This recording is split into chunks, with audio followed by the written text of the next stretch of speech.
voltamos com mais um episódio sobre o aleitamento materno no âmbito do programa FRESAM, um programa da União Europeia em parceria com o governo de Angola para identificar estratégias do alto impacto que ajudam o país a combater a desnutrição crônica e a fortalecer a resiliência e a segurança alimentar e nutricional no sul de Angola.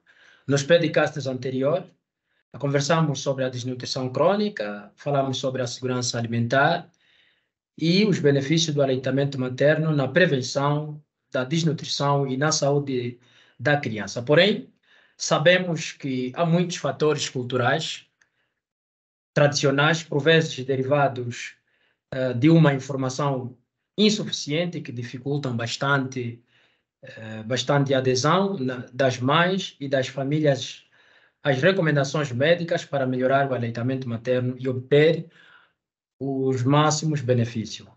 Caro e caras ouvintes, hoje vamos saber o que os mitos populares dizem sobre o aleitamento materno e como as combater, né?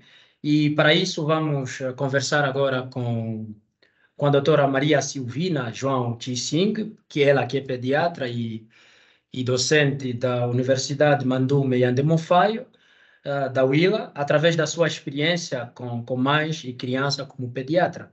Ela tem tido a oportunidade de conhecer de perto esta situação e ver o impacto negativo que muitos destes mitos têm na saúde das crianças.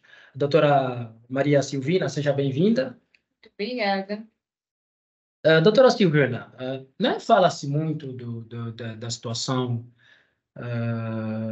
dos mitos populares, né, nessa perspectiva do aleitamento materno.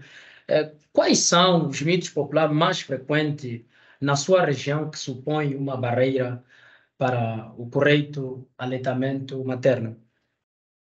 Na realidade, existem vários mitos na nossa região, particularmente aqui na cidade de Lubango, onde eu pratico medicina, ou seja, onde eu sou uma médica assistencial. Na realidade, primeiro, eu vou dizer que as metas dos cuidados em pediatria é obter o potencial máximo de cada criança. E na infância vai ser o período em que vai se desenvolver grande parte dessas potencialidades da criança. Se existir algum distúrbio, né, que incidem nessa época, muitas das vezes existem consequências drásticas para essas nossas crianças. Então, dentre os quais entram os mitos sobre o aleitamento materno. Aqui na nossa região sul, existem vários mitos, mas falando diretamente do aleitamento materno, eu vou dizer que o aleitamento materno aqui é feito de forma prolongada, mas não exclusiva. Por que eu digo dessa forma? Prolongada porque muitas das vezes as mães chegam a amamentar as crianças até 1 ano e 8 meses, 1 ano e 6 meses, e até muitas de nós chegam até 2 anos, mas não é feito um aleitamento materno com qualidade, em primeiro lugar. Por quê? Porque isso vai estar influenciado pela família que rodeia essa mãe. A mãe, nós não devemos esquecer que ela é um ser biopsicossocial, espiritual e emocional. Ela está inserida numa comunidade. Então, existem várias coisas ao redor da mãe que vão influenciar a prática do aleitamento materno. Normalmente, as mães aqui na nossa cidade, em sítios mais recônditos, muitas das vezes têm a prática do aleitamento materno não exclusivo, como é recomendado pela Organização Mundial da Saúde. Nos primeiros dias de vida dessas crianças, elas já começam a introduzir a água, porque acham que o leite não é suficiente, não tem água suficiente para saciar a sede da criança. Depois, elas podem começar a introduzir algo que nós falamos de quiçanga ou atiçanga, que é uma bebida não fermentada feita de milho. Algumas regiões introduzem maine, que é o leite azedo de vaca, né? Administram já em crianças menores de 6 meses. Outras mais tarde dão as papas, que pode ser papa de fubá de milho, de maçango. Mas isso tudo vai estar relacionado à insegurança alimentar, porque nós sabemos que a região sul do país tem muitas alterações climáticas, e essas alterações climáticas fazem com que haja uma seca cíclica. E a maior parte das nossas comunidades, o meio de subsistência que é agricultura, pastorícia ou agropecuária, se posso assim dizer. Então, muitas das vezes existem assim alguns mitos que influenciam mesmo no crescimento da criança e muitas das vezes fazem com que as crianças desenvolvam não só desnutrição crônica, mas desnutrição aguda, porque a crônica vai ser a idade e a altura, e a aguda nós vamos medir através do PA, que é o peso por altura. E dentro dos mitos em relação ao aleitamento materno, um dos mais frequentes na minha prática como pediatra, né, da cidade de Lubango, do Hospital Pediátrico Pioneiro Zeca, como professora da disciplina de pediatria a nível da Faculdade de Medicina daqui da UILA, um dos mitos que nós podemos encontrar é o leite fraco. As mães dizem que muitas das vezes o leite é fraco. Às vezes não é por elas mesmas, mas é por influências que elas recebem de forma externa, principalmente vindo da parte das avós, tanto faz maternos como paternos. Normalmente nós sabemos que o leite materno é o alimento mais composto, se posso assim dizer, ou completo que existe para um bebê nessa idade, né? E por isso a OMS recomenda que seja dado de forma exclusiva, até aos 6 meses de vida e complementar até os 2 anos de idade. Então, não existe isso de leite fraco. É normal que as mães possam pensar que o leite esteja fraco ao início, porque nós não sabemos muito bem, às vezes, explicar as características do leite materno. Nós precisamos dizer à mãe que, ao início da mamada, primeiro o leite que sai é um leite assim como se fosse água de coco. Um pouquinho mais fraco, porque tem maior quantidade de água e aí também tem maior quantidade de anticorpos. O que são esses de anticorpos? São pequenas células, né, que a mãe fornece para o bebê e são de defesa, ajudam as crianças a serem defendidas contra doenças, né? Vamos lá dar o exemplo de diarreia, vamos dar exemplo de doença respiratória e tudo mais. Então, a mãe pode fornecer esses micro-organismos, esses anticorpos através do leite materno e está presente na primeira fase do leite materno. Depois, lá bem para o meio, o leite tem assim uma cor um pouquinho mais opaca, que aí tem maior quantidade de caseína, que é a proteína do leite materno. E lá bem para o final da mamada, o leite vai aparecer um pouquinho mais amarelado, que aí vai ter maior quantidade de calorias. E nós recomendamos à mãe que é necessário que o bebê esvazie mesmo a mama, que é para obter todas essas fases do leite materno. E devemos ter capacidade de explicar o aspecto para ela não achar que o leite dela está fraco, porque às vezes as mães não gostam de esvaziar a mama. Depois temos um outro mito, que é o mito do leite materno insuficiente, isso vai ser igual ao choro por fome. Acredita-se que, por muitas das vezes, as crianças têm a necessidade de mamar, né? Porque as crianças muitas das vezes vão mamar segundo a demanda dessa criança. A mãe deve dar a mama, ou a xuxa, como nós falamos, segundo o que a criança pedir. A mãe não deve delimitar, dizer, não, só vou dar de mamar de 3 em 3 horas. Se a criança quer mamar, nós precisamos sim, senhora. Mas isso é suficiente, por exemplo, mamãe está a chorar muito e dá já comida. Tem que mamar. Tem que mamar É isso. livre demanda. Ela tem que mamar, então é a livre demanda. Então, ela está aí pronto, a criança pode chorar, né? E dar de mamar. Só que muitas das vezes as avós de parte materna, ou pode ser mesmo paterna, elas entendem como se o leite não fosse suficiente. Mas isso também tem sido, se calhar, a nível cultural, né? De geração em geração. De geração em geração, até porque os problemas já vêm desde a ancestralidade. Então, elas vão afirmar que o leite materno é insuficiente, então, por isso, elas vão tentar introduzir aquilo que já falamos bem no início, como leite de vaca fermentado, muitas vezes, a papa, a quiçanga, que é a nossa cultura, o nosso hábito. E, infelizmente, os bebês às vezes choram porque eles ingerem pouca quantidade. De leite. Pouca quantidade, às vezes, não é porque a mãe não consegue produzir. Existem mães que têm a preguiça de dar a mão. Existem mães que têm até depressão pós-parto. Existem mães que simplesmente não querem estragar as suas mamas por causa de estética. Não querem ter seios caídos. Isso existe, sim, também na nossa sociedade. Então, muitas das vezes, as crianças não mamam o suficiente. Mas não quer dizer que o leite é insuficiente. Por que eu digo que não quer dizer que o leite é insuficiente? Porque quanto mais a criança mamar, haverá mais produção do leite. Quer dizer que existe assim um estímulo. A criança mama, né? Succiona o seio da mãe. manda esse estímulo para aqui em cima, para o cérebro. O cérebro produz e manda o leite para baixo, a nível da mama. Então, a produção não é independente do que eu quero ou que eu não quero fazer. Mas, quanto mais dar de mamar a criança, maior produção de leite haverá, porque é um estímulo da sucção até o cérebro. Uhum. Depois, falando de outros mitos, tem aquele mito de que o leite é insuficiente para saciar a sede. O leite sacia assim a sede, nós já explicamos por quê. Nesse processo dos mitos, existe vários que, neste momento, se for para mencionar, são tantos, né? São tantos. E eu poderia talvez dizer um que é extremamente, não vou dizer errado, mas acontece muito, e eu vou dar exemplo de mim mesma, que é o mito do leite estragado, né?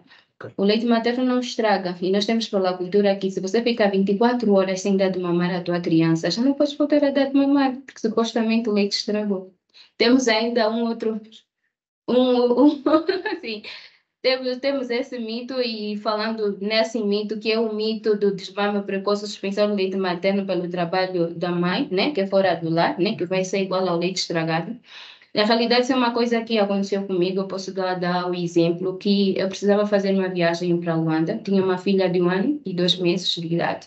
Eu não pretendia interromper o aleitamento materno, mas eu precisava fazer essa viagem. Luanda é a capital do país e sabemos que é muito agitada e tudo mais, e sair a trabalho com uma criança de 1 ano e 2 meses é um pouquinho complexo. E simplesmente as minhas parentes próximas, né, as avós da criança, disseram que eu não podia viajar, porque se eu viajasse, eu já não poderia voltar a dar de mamar à minha filha, porque o leite estaria estragado. Não é que eu acreditava que o leite haveria de se estragar, mas existe conflito de gerações, e muitas das vezes nós respeitamos a ancestralidade. Então, como eu não quis interromper o aleitamento materno da minha filha, e não quis contrariar nem a minha mãe, nem a minha sogra, eu fui, na realidade, obrigada a viajar com a criança.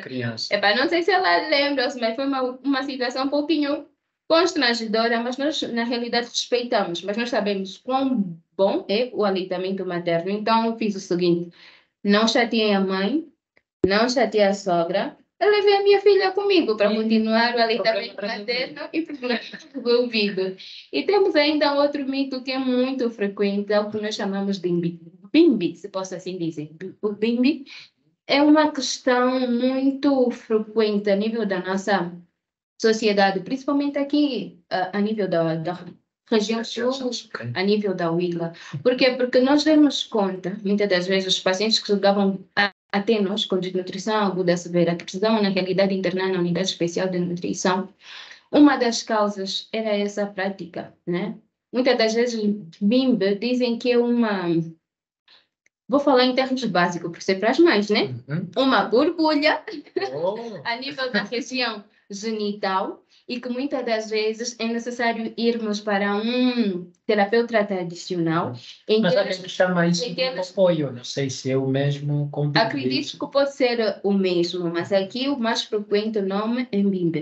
Então, okay, eles cortam isso, essa borbulha. Enquanto a mãe não ir para esse terapeuta tradicional, ela não pode ficar com o bebê. Por quê? Porque isso normalmente associa-se a relações extraconjugais. Dizem que nesse momento acho que a criança sentiu o calor assim da mãe ou do pai que foi fora, ou que tem uma outra namorada fora, e automaticamente a mãe tem que retirar o aleitamento materno dessa criança, e essa criança já não pode mais dormir com ela. Tem ainda um outro mito, né, que muitas das vezes é mais frequente, que é o cesse, né, do aleitamento materno por causa de uma nova gravidez. Normalmente, isso vai estar muito relacionado com a desnutrição aguda severa, com o edema, que anteriormente nós chamávamos de kwashiorkor, que vem do dialeto do Ghana, que significa aquele que foi colocado de lado. O que é que quer dizer? A mãe, quando tem uma nova gravidez, o filho que já está aí com ela no colo, colocado de parte. Ela já não amamenta, já não dá atenção devidamente, então a criança acaba caindo para desnutrição. Se a mãe tem disponibilidade mental, física, para continuar a dar o aleitamento materno ainda com a nova gravidez, nós como pediatra recomendamos a dar. A menos que não seja uma gravidez de risco, que essa mãe não tenha ameaça de parto pré-termo. Okay. Então, se não tiver nenhum risco de ameaça de um parto pré-termo, a mãe tiver disponível, estiver com saúde para continuar o aleitamento materno, então nós recomendamos o aleitamento materno.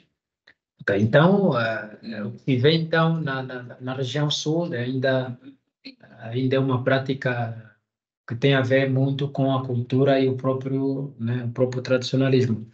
E a situação, por exemplo, de algumas famílias angolanas acharem que dar água, de maine, por exemplo, a quiçangua, faz bem para o bebê. Né? Porque isso é uma prática que se vê, por exemplo, nas comunidades da região sul. Não, o neném, assim que deu a luz, de repente ele pega uma água, dá ao bebê. Pega a maine e dá no bebê. Por quê? Porque é uma prática dele. Então, né, mais uma vez, é possível, né, uma vez que estamos a falar sobre o aleitamento materno exclusivo, nos primeiros 6 meses de vida, né, pode ser um obstáculo no crescimento do próprio bebê.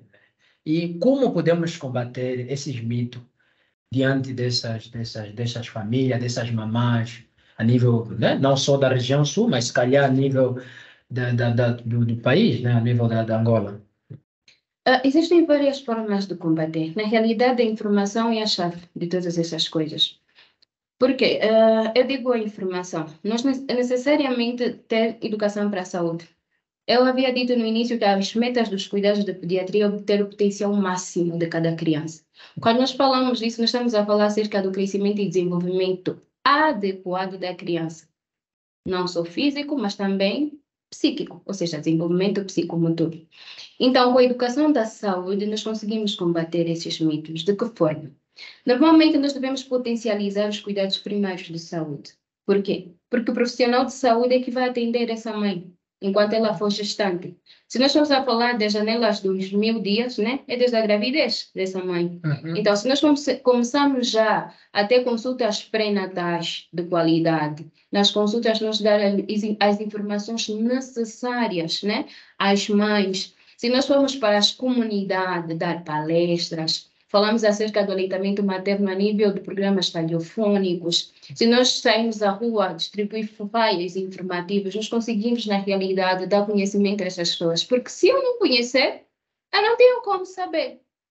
Porque é necessário nós pensar em potencializar os cuidados primários de saúde. Por quê? Porque o primeiro é promoção de saúde e prevenir enfermidade. Quando já chega no processo de cura, no processo de reabilitação, quer dizer que os cuidados primários falharam. Ali os profissionais devem ser devidamente treinados de como? Têm que estar capacitados, de dizer à mãe as vantagens do aleitamento materno, as técnicas de aleitamento materno, porque uma má técnica de aleitamento materno ou uma má pega da criança no mamilo da mãe pode provocar o que nós chamamos de gretas ou fissuras a nível do mamilo. Isso também é uma das causas que faz com que as mães abandonem o aleitamento materno. Mas se eu ensinar as técnicas corretas de aleitamento materno, eu conseguirei, né, ultrapassar essa dificuldade.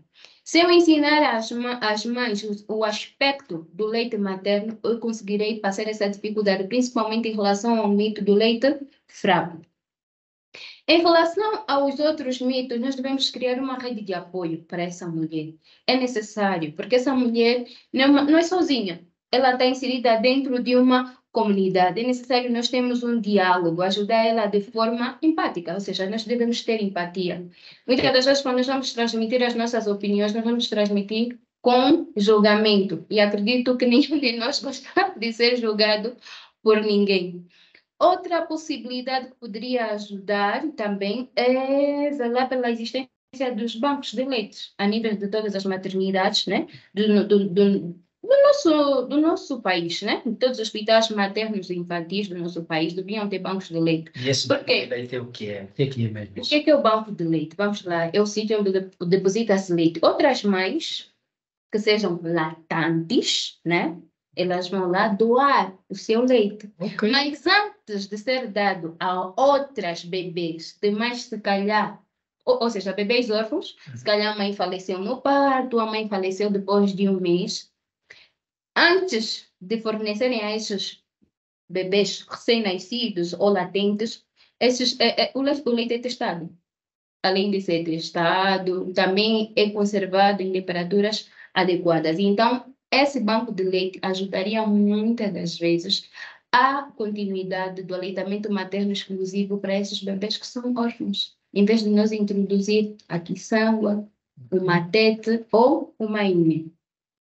Outra possibilidade também, se nos falar em relação ao repouso pós-parto, porque sabemos que no nosso contexto, aqui em Angola, se você gozar o pré-parto de um mês, depois tu gozas mais 2 meses, desculpa, de pós-parto. Então, são 60 dias, 2 meses não é suficiente para o aleitamento materno, né? Seria necessário que a lei, né, para licença de maternidade de 6 meses fosse aprovada. Mas enquanto essa lei ainda não é aprovada aqui no nosso país, por quê? 3 meses apenas, caso você não gozar o pré-parto, o que as empresas deveriam fazer, públicas e privadas? Promover um cantinho de amamentação para as mães. Isso também serviria como uma rede de apoio. Então, eu acredito que a educação sanitária em torno do aleitamento materno ajudaria a combater todos os mitos.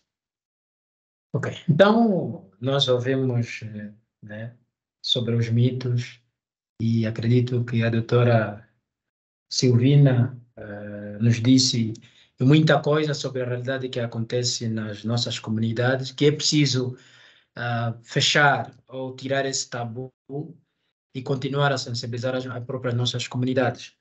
E encerramos assim o nosso terceiro podcast sobre o aleitamento materno, sabendo que para combater estes mitos que dificultam um correto aleitamento materno é preciso um apoio de toda a família e da sociedade. Só junto é que conseguimos avançar. Agradecemos à doutora Maria Silvina por ter nos dado algumas dicas e voltamos em breve para uma nova conversa com uma especialista em intervenção comunitária que se coloca como uma estratégia com muitas vantagens na promoção do aleitamento materno. Fique atento à nossa página para a próxima edição. Estamos juntos, estamos online.